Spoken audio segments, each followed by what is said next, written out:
Wenatchee is gorgeous in the spring with its lush green rolling hills, abundant wildflowers everywhere, and the views of the Columbia River. The local food scene offers an abundant selection of authentic international cuisines featuring the unique farm-fresh ingredients of the region. Wenatchee is also home to award-winning wines, handcrafted hard ciders, and a talented handful of local brewers producing fine craft beers. Visit Wenatchee, the heart of Washington State. $20 million, $19 million, $6 million. These are all awards recovered for clients of Phillips Law Firm. To win big, you have to fight big. And Phillips Law has been fighting the too-big-to-fail insurance industry for decades. Not every case will have a multi-million-dollar outcome, but Phillips Law will fight just as hard to recover the outcome you deserve. If you or a loved one has been injured in a car accident or on the job, call or click today at 1-800-JUSTICE or visit justiceforyou.com. Hey, this is BJ. Thanks for listening to our show's podcast. If you're a fan of all things geeky, you should check out my other podcast, BJ Shea's Geek Nation. We have new episodes every day, and you can check it out at bjgeeknation.com. Your home is going into foreclosure and you feel like a financial wreck. You don't know where to turn for accurate information. I'm bankruptcy attorney Travis Gagne. Let's talk about some legal options. If we work quickly, we can propose a plan to save your home, modify the loan, or in many cases even eliminate your second mortgage. The consultation is free. I've helped hundreds of people just like you make informed decisions about whether to save their home or exit it on a reasonable, organized timeline. The chapter you choose sets the tone for the next chapter of your life. Please contact me today at choosetherightchapter.com. That's choosetherightchapter.com. This is the story of a DNA experiment gone mostly wrong. BJ and Migs. Mornings. Consider this. This happy couple, for instance, have a real problem. How could you? Remain calm. Out of sight. Be ready for anything. The pros and cons. Do not cross the streams. This is BJ and Migs. Mornings on The Rock. 99.9 KISW.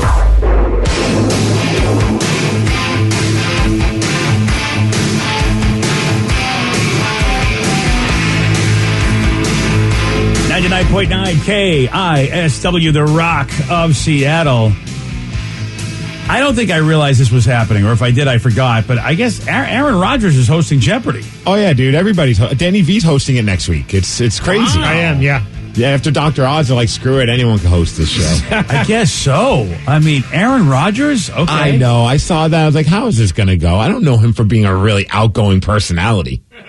Yeah, and I don't know. I mean, I guess, really, Alex Trebek, I don't know how smart he was, but he just came off like a smart guy. And Jeopardy's it seems like a smart guy show, so I don't know. I mean, you have to be somewhat smart to be a quarterback, so okay. Somewhat smart to be one of the most successful quarterbacks of all time. I'd say yes. Yeah. Well, I mean, the position itself, I mean, you do have to have a little bit of intelligence to be able to figure it out and be, so all right, I'll give it to him. Dude, all you have to know how to do is read. That's why they haven't asked me.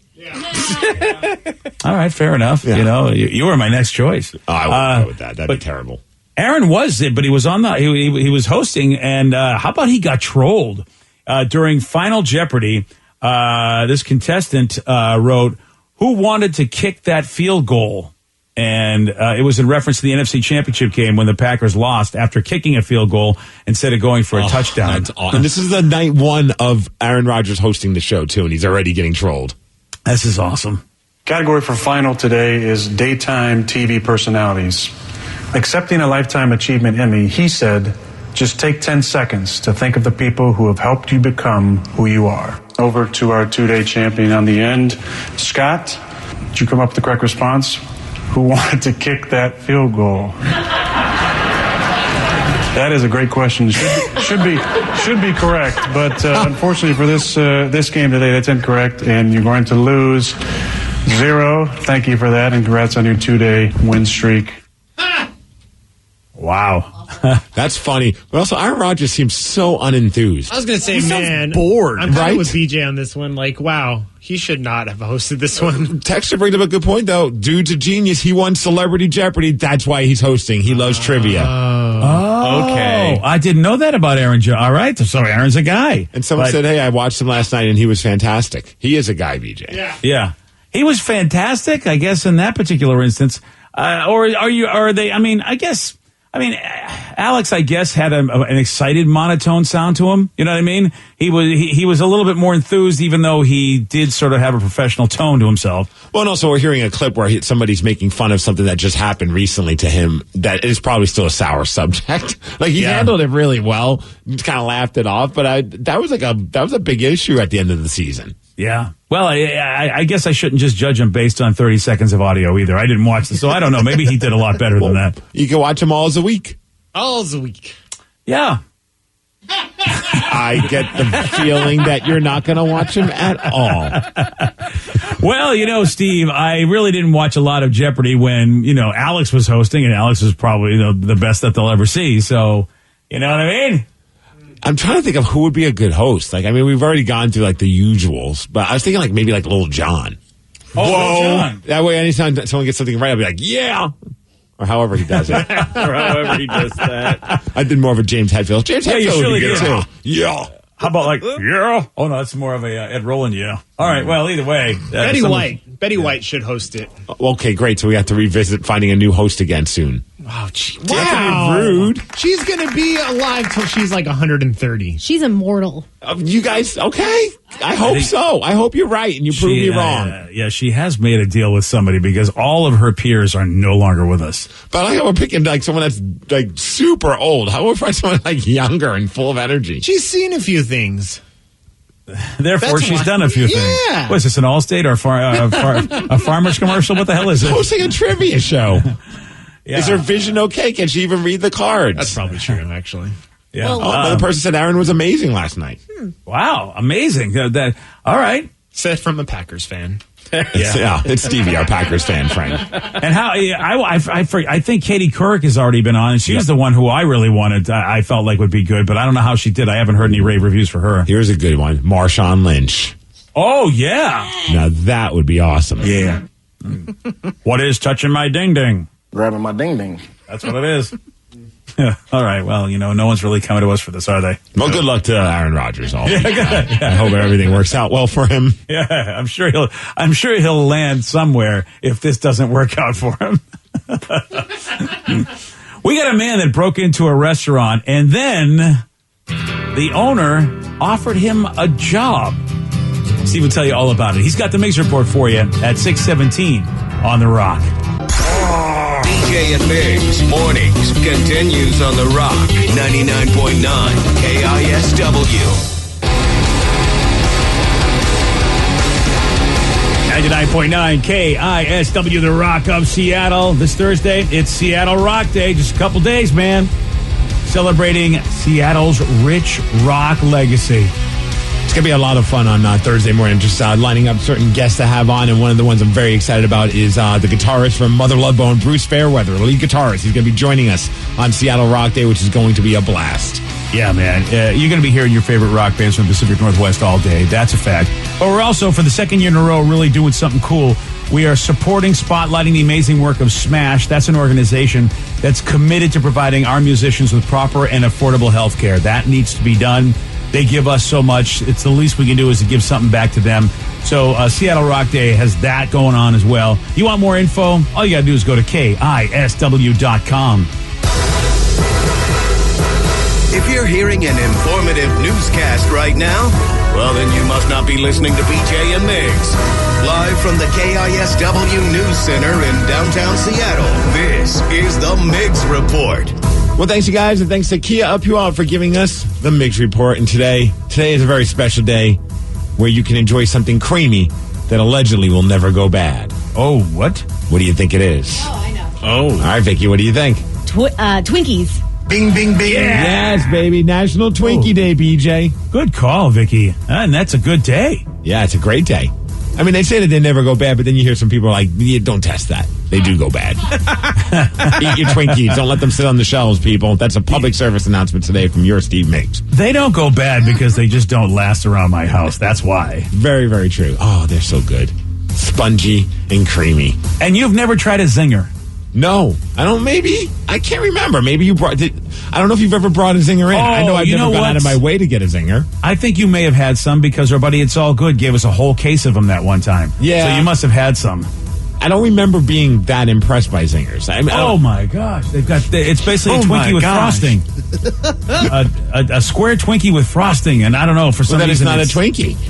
I agree. It's not a Twinkie, but maybe the frosting is overkill for you. But for me, oh man, those zingers. Frosting is never overkill. I guess I need to just try it again. Maybe I just had a bad day and I don't remember it. Yeah, it's very possible. All right, let's talk about this guy. This happened in Georgia on Saturday, where a guy broke into someone's restaurant and then stole the cash register. The restaurant's called Diablo's Southwest Grill. The owner of the restaurant is by the name of Carl Wallace, and he decided that he's not going to press charges against the criminal if he ever gets caught. Instead, he said, "Come forward, and I'll give you a job." He wrote on his Facebook page, says, "No police, no questions. Let's sit down and talk about how we can help you and fix the road that you're on." In fact, here's Carl talking about it with the local news. They were only in the restaurant about 45 seconds, and of course the alarm went off, and they grabbed the register, ripped out the wires. I mean, he didn't do anything nice and clean. He just decided to take a different approach and reach out to the person and say, "Look, come sit down, let's talk, and let's give you an opportunity in life that will change your life, because this career path that you're on is not going to work out for you." What if that works? What if that's that moment? Have someone have faith in you, man. Yeah. Look, that's a cool thing. I mean, I love this guy's attitude. Unfortunately, the way that he said that guy took the register, smash and grab, it looks like that guy could probably use some rehab first. Oh, man. I don't know if I'd have that kind of attitude if I was him, but good on him. Hopefully he can help. It sounds like a guy that probably helps out a lot in the community. So, I mean, that's a great attitude. I mean, I'll tell you, take something from me, like you said, Steve. I would love to have that attitude rather than, "I want to cut you." All right, how about this guy, Michael? He's a pilot for Southwest Airlines. Actually, he was a pilot. Back in August, he got in a little bit of trouble on a flight from Philadelphia to Orlando. Again, he's the pilot of the plane on Southwest Airlines when he decided to pull out his junk. Oh, what? In the cockpit. What? Look, I understand that where you are makes you think that it's an appropriate place because of the name, but it really isn't. Well, in all fairness, the flight attendant said, "Would you like some nuts?" And he thought she said, "Would you like to see my nuts?" And right. All kind of went downhill from there. Is that what happened? No. Yeah. So if you're curious how everything happened, I always love grabbing the local news report describing this, because it's a very awkward story. And it's always great when the professional broadcasters have to share a story like this. A former Southwest Airlines pilot is accused of exposing himself during a flight from Philadelphia to Orlando. Michael Hake is charged with indecent exposure. No details on who may have witnessed this incident. A Southwest spokesperson says Hake left the airline before the company even knew about the charges. So he quit before. He's like, "You know what? I'm in a lot of trouble. I better just quit." And I mean, I'd imagine the co-pilot had to have seen this. That's what I'm thinking. And here's the thing, though. Every once in a while, the co-pilot and the pilot get up and go to the bathroom, so that leaves the pilot alone, I think, in the cockpit. So he's like, "Great, Bob's out of here. Let me pull out my boys." Yeah, and that's also, is that a blaze of glory? Like, did he intend on quitting and thought, I am going to do one last thing in the cockpit before I leave this company? This just in, he was hired by JetBlue. No. Yeah, he's done. He's done, yeah. In more ways than one, I think. That woman sounded a lot like this woman as well. The women exposed their breasts and genitals and licked whipped cream off each other for money. Is that the same newscaster? They sound a lot alike. Well, maybe her specialty is that if there's ever a story involving people doing bad stuff, like, sexually, she's the one they go to. Let's hear just a couple seconds of the current newscaster that talked about the pilot.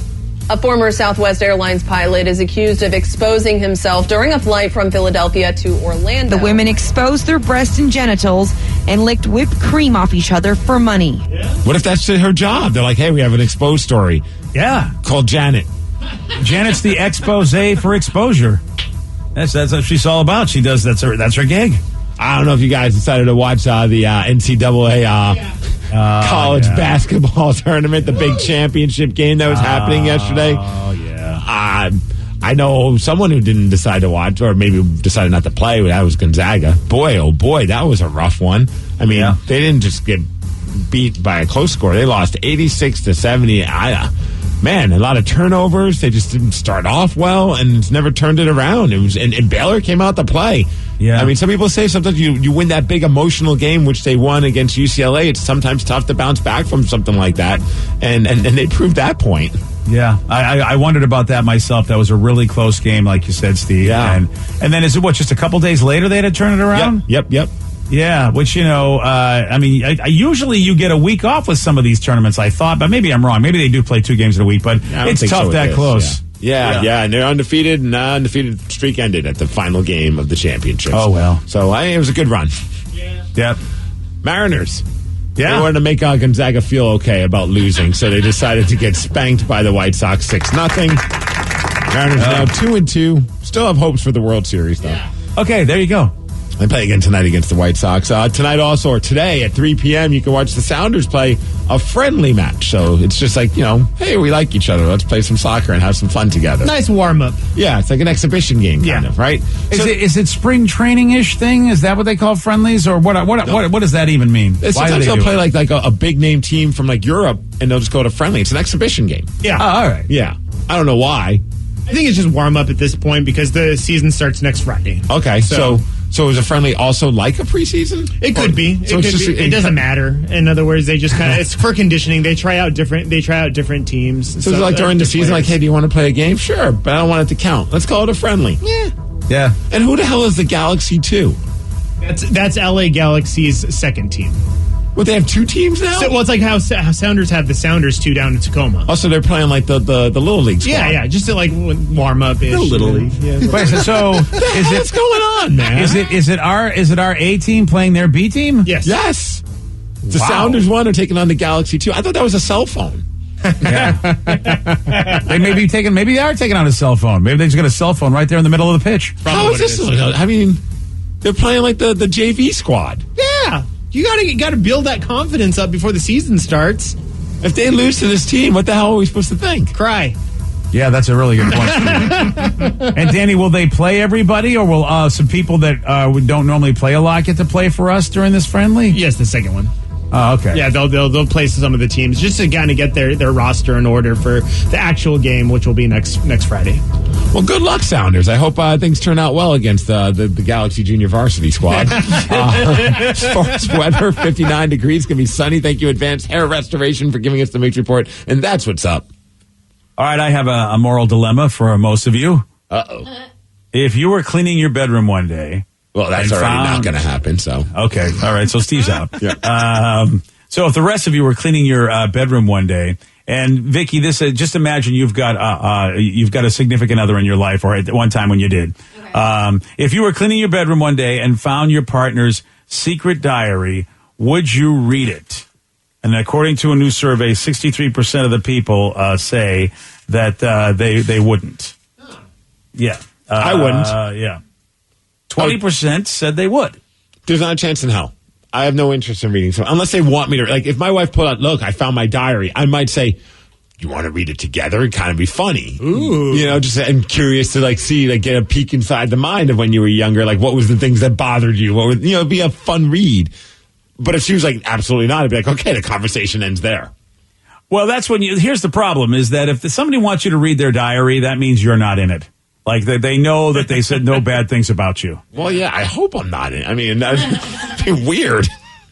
Well, I guess I don't know how long they've had the secret diary. But I'm assuming that this is the diary that they've been keeping forever. But you're right. If this is one from 15, 20 years ago and they stopped writing in it, yeah, you're right. You shouldn't be in it. Yeah, but that's what I would think. If somebody, if it's their current diary and it's like, you can't read it, it's like, oh boy, either I'm in it and it's not good, or there's people in it that you shouldn't have in it. Or there's some serious stuff that they talk about that they just don't want you to know about. It has nothing to do with other human beings. It could just have something to do with just like what's going on inside their mind that they're just not comfortable sharing. And who do you, what about you, Vic? Would you do it?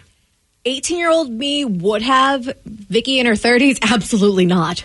That is not something I want to know because it's not for me to know. So you wouldn't snoop? I wouldn't snoop. Because, for instance, sometimes I open my computer and, we'll share the computer. And, back when my wife was on Facebook, her page was open. And I just instantly log it out. I'm like, well, I'm not, what am I going to do? Read her thoughts? Or go through them? That just seems like an invasion of someone's privacy. Yeah, I definitely can see that. And Same with anybody who has their phone out. Like, your instinctive thing is to look at the phone, but when I see someone open their phone, I immediately try to look away because it's a privacy thing. Oh, I'm always hoping to see like dong pics or something like that. Like, you just have to ask, Steve. You know I got him. Yeah, I know. That's fair. I got you, Steve. All right, Danny. So I don't have to act like I'm hovering over, not looking. Right. So I remember a while back we were going to have your daughter bring in her diary to read on the air, but then sadly she wasn't able to find it. Oh, that's right. Yeah, you know what? I thought I still had it, and I went through my room. I destroyed my room to try to look for it.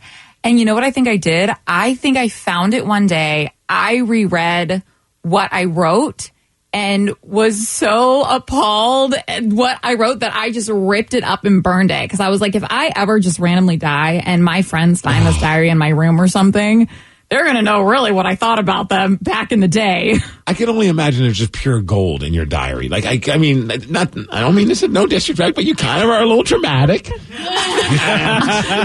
I am very dramatic. And I only imagine that younger version of you was even more dramatic. Oh, yeah. And I just, my diary, like, I let my real opinions on everything and everyone out on them about BJ, about Joey, about everything. Really? Yeah. Oh, yeah? You had bad things to say about me? I thought I was the perfect father. Oh, hell no. Wow. Yeah, no. So I was like, this needs to be burned before everyone doesn't think I was such a nice person if I pass or something. Wow. Now I want to know what you said about me. Because you're already kind of very blunt and honest, and you don't really hold back. So I can only imagine what you were saying in situations where you didn't even want to share that. It had to be extra saucy. Yeah, that's insane because it feels like she just says whatever she wants to say. There was worse stuff in your diary? Well, and then if you're actually like reading it and it's on print, that's like forever. Like, if I say something to you or bitch you out, like, well, you don't got that recording. But this you is can like deny it later. yeah, exactly. Oh, one text says, my wife and I reread one of her old diaries about halfway through. She's like, yeah, no, I think this is a bad idea. I had no problem with not reading it anymore either. Yeah. Another person says, I was reading my ex's diary. It led me to finding out that she was cheating. Good for me. No, well. The weirdo had to write pages about this guy. Well, that's what I'm saying is that obviously she did not give him permission unless she really just wanted to end the relationship. So he went and did it behind her back. Another person said, my buddy found out that his wife was cheating on him when she left her MySpace page open. Well, yeah. Well, you shouldn't even just even having a MySpace still. I'm sure that was from the past. That's a good point. That was last month. Yeah. Yeah. Well, women are 50% more likely than men to say they'd read the diary. Man, I feel like it's split down the middle, and I bet guys are just more likely to lie and say they wouldn't read it.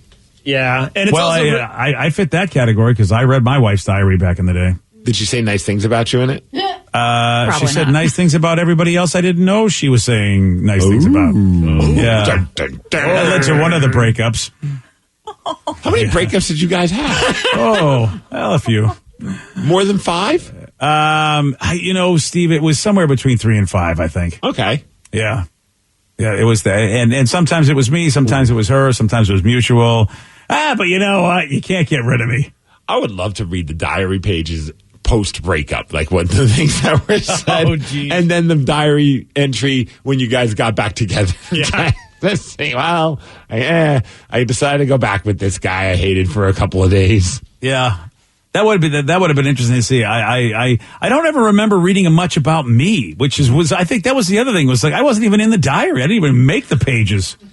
I would get too much anxiety if I just even saw my name in a diary. Like I would just like sometimes I'll listen to like a buddy's podcast and I'll start talking and my name will come up like for whatever reason and I just get nervous like they're gonna just say awful things even though they're my friends and they're not. But like I just get like, oh, here it comes. They're about to drop the hammer on me. And like Meg's a good guy, and then it's done. And I'm like, why am I shaking right now? I would get like more excited if I like J Rubs had a diary and then I found my name in it. Like I'd get anxious, but that kind of like nervous, exciting. Like, oh, he's writing about me. What's he going to say? Is it going to be good, bad? Like I would keep wanting to read it. I kind of wish J Rubs would keep a diary of living with BJ and Sarah. Oh, geez. That's a book. Man. Yeah, that's a tell-all right whole there. novel, yeah. And then a critically acclaimed TV show eventually.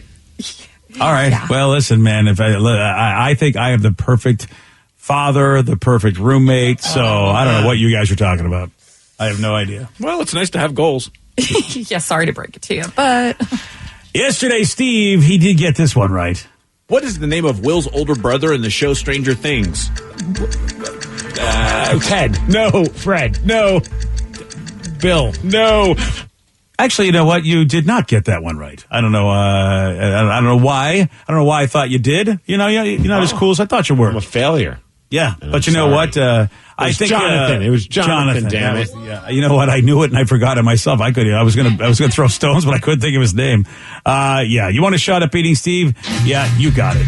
206-421-ROCK. We're playing Beat Miggs at 647 on the Rock. Today's podcast is brought to you by bankruptcy attorney Travis Gagne, who's ready to answer your questions about bankruptcy. Travis, is it true that if you filed for bankruptcy once, you can't file again? Even if you filed bankruptcy before, you can almost certainly file bankruptcy again. Different types of bankruptcies have different time limits between filings. In Chapter 7, full bankruptcy, you can only file Chapter 7 once every 8 years. However, you can almost always file a Chapter 13 case. Chapter 13 cases can be filed immediately following a Chapter 7. They can be filed immediately following a prior Chapter 13 case. Chapter 13 is a reorganization plan, so there will be some type of monthly payment, but it's based on your budget and your ability to afford that payment. So Chapter 13 is an option in almost all cases, even with a prior bankruptcy filing. Thanks, Travis. If you have more questions about bankruptcy, you can reach out to Travis anytime at choosetherightchapter.com. That's choosetherightchapter.com. Thanks for listening.